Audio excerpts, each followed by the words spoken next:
Welcome to the Nonprofit Voice, which is brought to you by NonProfit Pro, the go-to resource for nonprofit management and strategy. For our Nonprofit Voice text series, join Mark Becker, founding partner of Cathexis Partners and editorial advisory board member for NonProfit Pro. In each episode, he will welcome nonprofit executives and technology partners to discuss the latest nonprofit tools to help your organization navigate the rapidly evolving technology landscape. Hi, everyone. Welcome back. Mark Becker here, the founding partner of Cathexis Partners, back again to talk about nonprofit technology solutions and stories from the trenches for folks. So I have a great topic to cover today, and let's go ahead and kick it off. Maxine, you want to go ahead and introduce yourself? Yeah, Mark, thank you for having me. I am Maxine Tatlonghari. I'm the Director of Development for the Los Angeles chapter of American Lung Association, and I also serve on the board of directors for the West Hollywood Chamber of Commerce. Nice to have you. Thanks for joining us. Yeah. And Nick, you want to go ahead and introduce yourself? Absolutely. My name is Nick. I'm the co-founder and CEO of Kaleidoscope. We're a platform that connects nonprofits, corporate partners, and influencers to better scale, impact, and measure the efficacy of those partnerships to scale even more impact, through various means, whether it's influencer marketing, streaming, or any other type of collaboration that is relatively new to the space. We work to connect those three stakeholders and build impact. I love the concept. What got you going in this direction? Yeah, I mean, just from a professional standpoint, I've been based here in Los Angeles for a better part of almost 17 years, mostly focused in advertising technology. So building solutions for advertisers to better target their audiences on digital and social media. The past 7 years or so, maybe 8 actually now, has been mostly focused in influencer marketing. So I've been kind of in the very, very early days before this whole concept of the creator economy, before there were hundreds of thousands of influencers. I've been doing it a long time. But from a personal standpoint, I'm a cancer survivor. I'm a Make-A-Wish kid.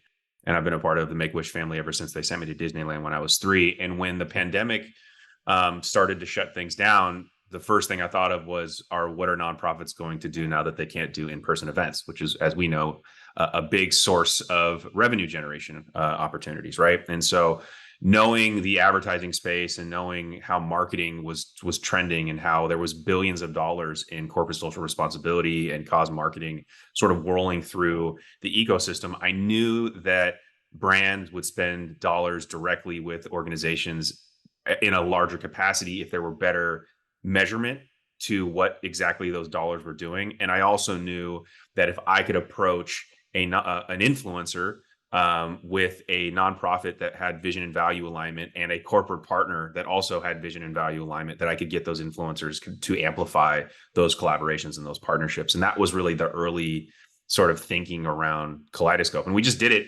really just because we were trying to help. And as we did a couple of them early 2020, we realized that this is actually a viable business and a really great opportunity to introduce nonprofits into the world of influencer marketing to enable, better opportunities to scale awareness, to increase engagement, and ultimately to drive funds. Well, I'm assuming a pretty perfect storm for timing of all of that, considering the pandemic. I mean, a lot of horrible things with the pandemic, right? But your influencers were already in the right places, on the right channels, and being heard and wanting to be heard more, right? And so I'm sure that was perfect timing. Yeah, no, we kind of say, like, if there's any silver lining in sort of that time in the world, it really forced everybody to think outside the box and be innovative and try new things. And so I think if I were to try to do this, 4 years ago with no pandemic, I think it would have been a lot harder to see adoption. But again, it's one of the, I guess, silver linings of all this is that it was kind of right place, right time, and really was able to help connect some dots. I kind of have to agree with that, Nick. I've been with American Lung Association for 5 years. And prior to that, I had my own e-com business, which I built largely through influencer marketing. So when I went back into the nonprofit trenches, I knew the power of influencers and social media to be able to build a brand, but it just wasn't something I think that the organization was ready to do because it has a little higher risk and you've got boards to have to report to. And it was a little bit unknown, but when the pandemic hit and we looked at 2 galas, the traditional in-person chicken dinner gala, $200 plus per plate, we looked at those two events and we thought, well, what are we going to do? How do we pivot? How do we stay relevant? It was the perfect time to explore this again for our organization.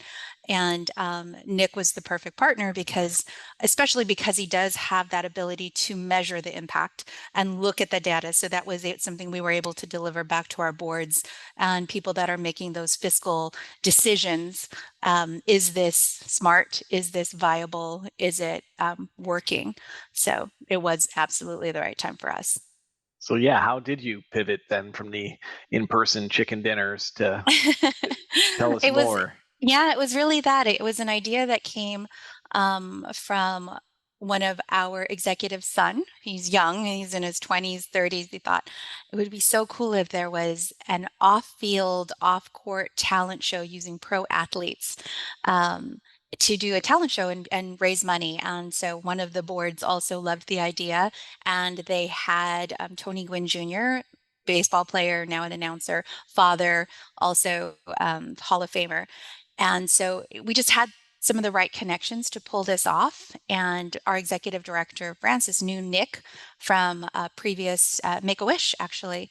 And so she thought, oh, this is great. I know someone who can help us with that and help make sure that we're measuring it. And also Nick reached out to, at that time, to some baseball influencers he knew. So we were able to get that early traction and really amplify this new format of what we were doing. So it was a lot at that time, I think, of getting the board buy-in and then aligning all the right resources and then using some of those tried and trues, email marketing, paid advertising, organic social, and pulling all of those threads together in a comprehensive digital marketing campaign, which we still run to this day together. Nick is really my partner on that.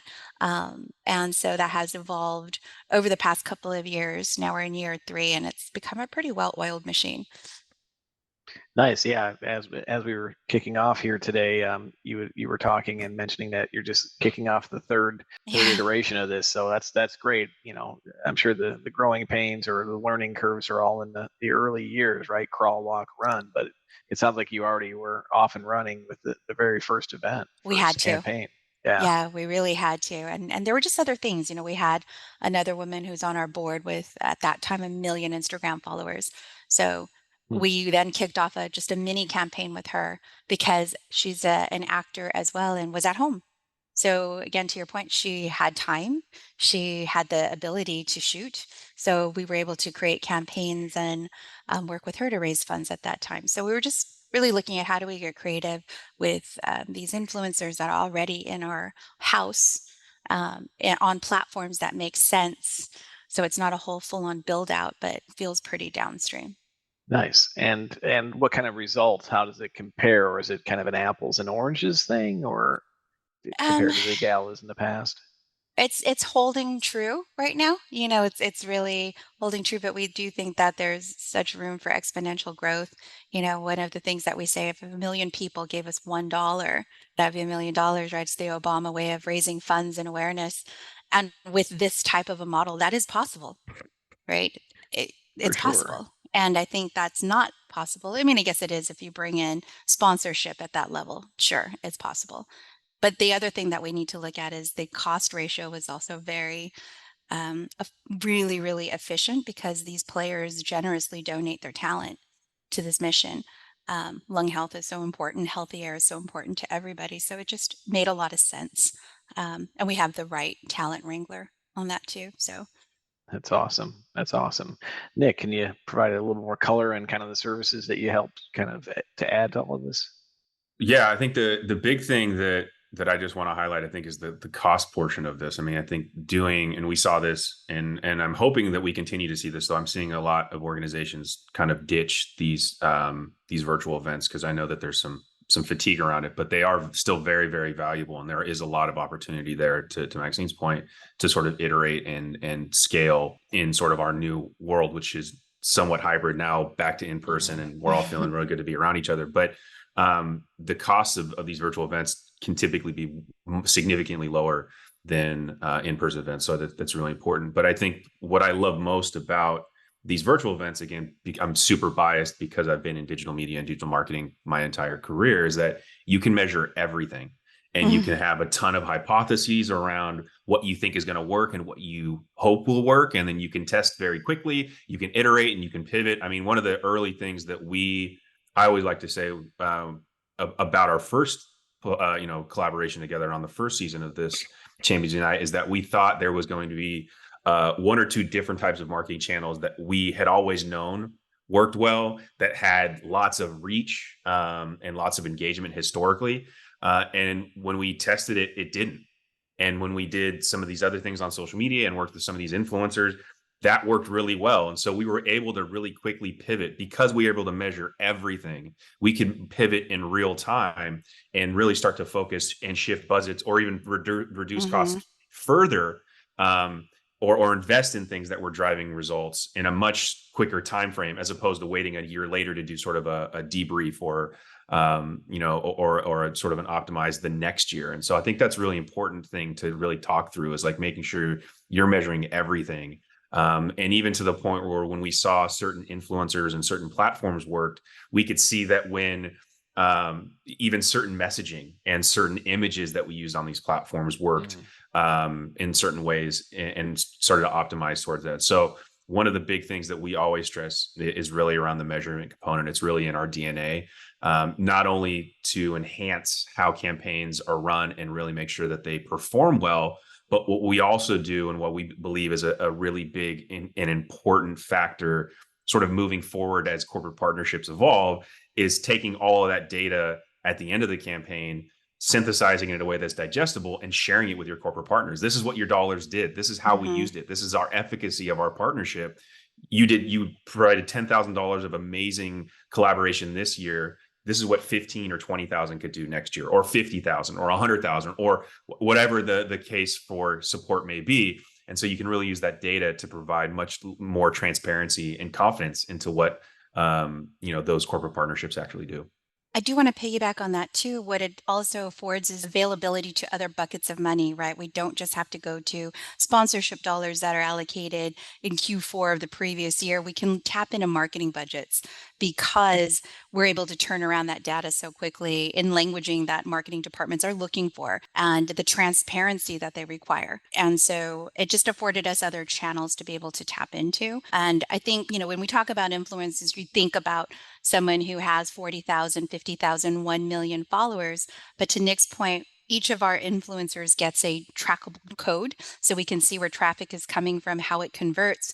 What we saw was that some of our board members who are business people with maybe 200 followers on LinkedIn might have a higher conversion. So I think when our boards were able to say like, wow, I'm an influencer, right? I'm a business influencer. Like I may not have the million, and maybe I'm not driving thousands of eyeballs to the website, but I am driving people who will pay $50 for that experience or donate X amount of dollars because this is the honoree that's involved. So there were just so many different ways to measure success in real time. This all just resonates, and not just in dollars and funds raised, just the awareness. And The awareness.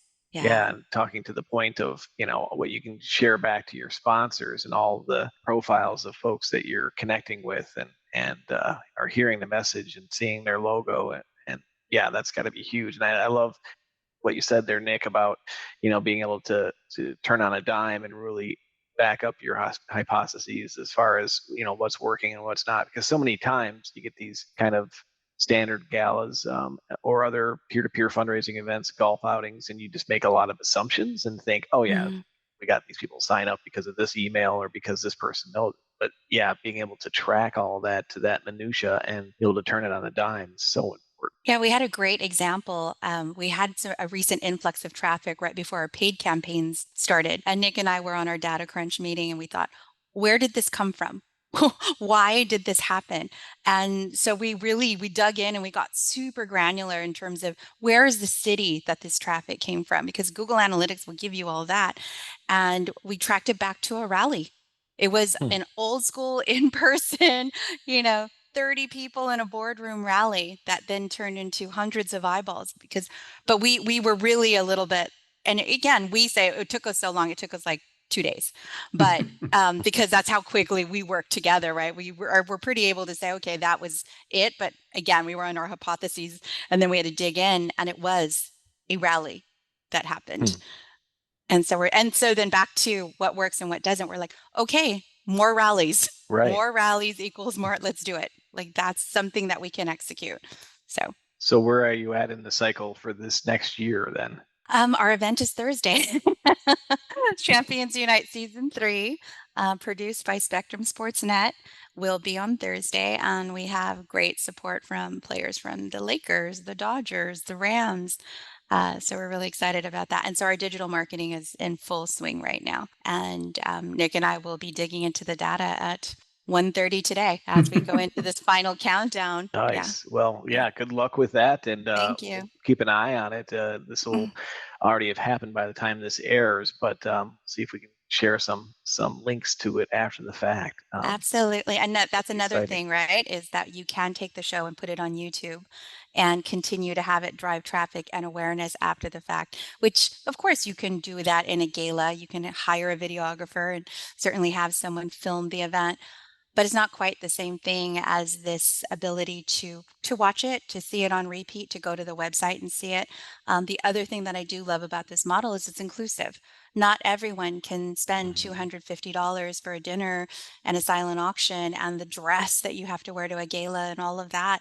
In terms of logistics, but you can certainly watch something on TV this year. It's free to vote. So it's incredibly inclusive and diverse. So I think that it allows people to have that gala type experience without having to invest the gala dollars that go along with it to be a part of it. Yeah, and I think that hybrid nature is really important moving forward. Like everybody's used to think that in person is what you have to do, and the pandemic taught us that you have to learn another way. And hopefully, the net out of all of this is let's go hybrid and make the best of both worlds and make it available to everybody to interact with you how they want to, right?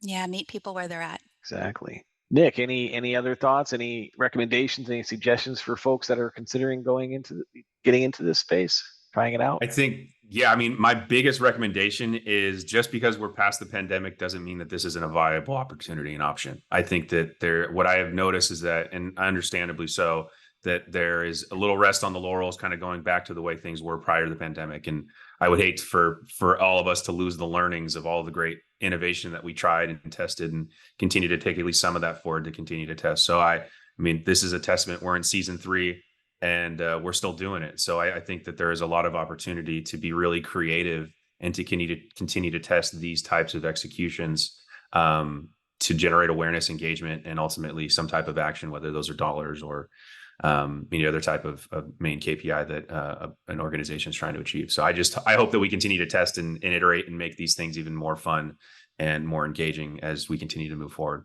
Yeah, well, it does say a lot that they're back for the 3rd season, and looking forward to seeing the results. Maxine, any final thoughts or advice?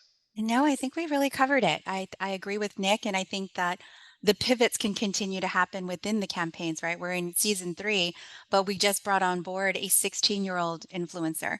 And so we'll be, so really excited about how does that play out? He's a little younger. We really involved a lot more women this year in the event and a lot more children. So we have a 10-year-old baseball player, Valentina, who's part of it, and a 16-year-old influencer. We're still inking the deals. That's why I don't want to say his name, but he's fantastic and really passionate about youth anti-vaping.